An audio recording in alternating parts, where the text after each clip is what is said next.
Is this assertion that all disagreements with Barack Obama come from a place of racism, that all white people secretly, whether they voted for Obama or not, harbor racial sentiments against black people. That somehow if John Edwards were the president, we wouldn't be this fired up. Oh, we can just accept socialism if it were John Edwards. We would just accept universal health care if it were John Edwards. If John Edwards were president, damn, we would just all line up to pay more taxes and throw the borders open. Right. That's what we would do. You know what? I gotta come clean. You guys got me. You got me. Hold on. Play my theme song. You want to play my theme song for a second there? What is it? Cut 3. There you go. I tell you what. There's a story you should know. I tell you what. I'd be willing to pay high taxes if we had a good old Southern boy like John Edwards. I would just give up my freedom to the federal government to run the healthcare system if it were just John Edwards. Now, Hillary Clinton should know her place as a woman and start baking brownies or muffins or cookies or something. We need a white man from the South to be president before I give up my gun for New York mayor gun control legislation. But I would. I'd give up my guns. You know what I'd do if John Edwards was president? I'd drive me a hybrid. I'd go right down to the Toyota dealership and get me a Prius.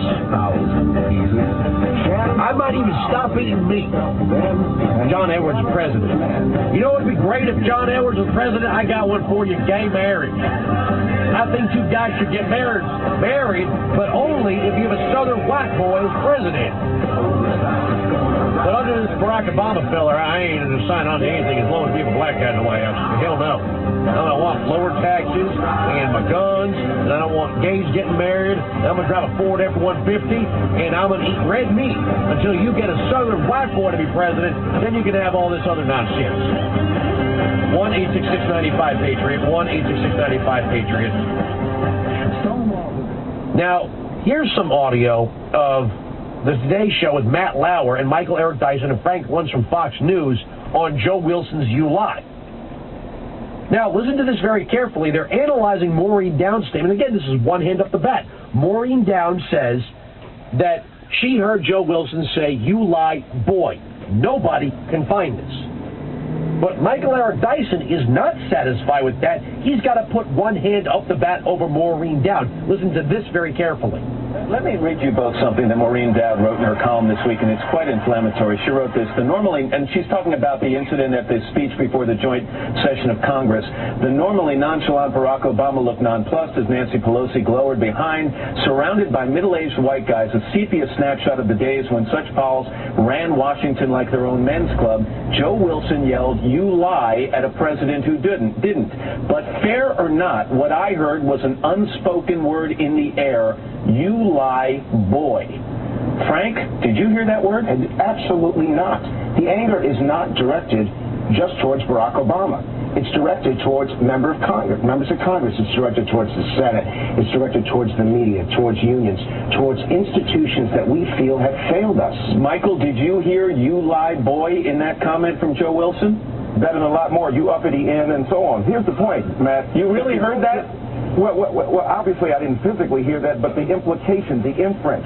You only deal with so-called empirically verifiable racism. You can point to a lynching or using an epithet. You look at the kind of atmosphere and attitude. Look at the opposition. President Obama wants to speak to the American school children. What's more American than that? People are keeping their kids at home because they fear he's going to use his bully pulpit to try to drive home a Democratic agenda. The point is, Matt, when you look at the intense concentration on Mr. Obama, painting him as a president with two eyes in a black box, calling him a Nazi, calling him a chimpanzee, calling him a monkey. How much evidence do you need? All right, Frank. It amazes me that white Americans are incapable of acknowledging what is before our faces, and the reality is that we have to deal with the racial animus that undergirds and underlies American public discourse. I'm going to give you, and the resistance to Mr. Obama has been strong. Give you the last word here. All right, so all you white people just got to get with the fact that you're all racist, and there's nothing you can do about it.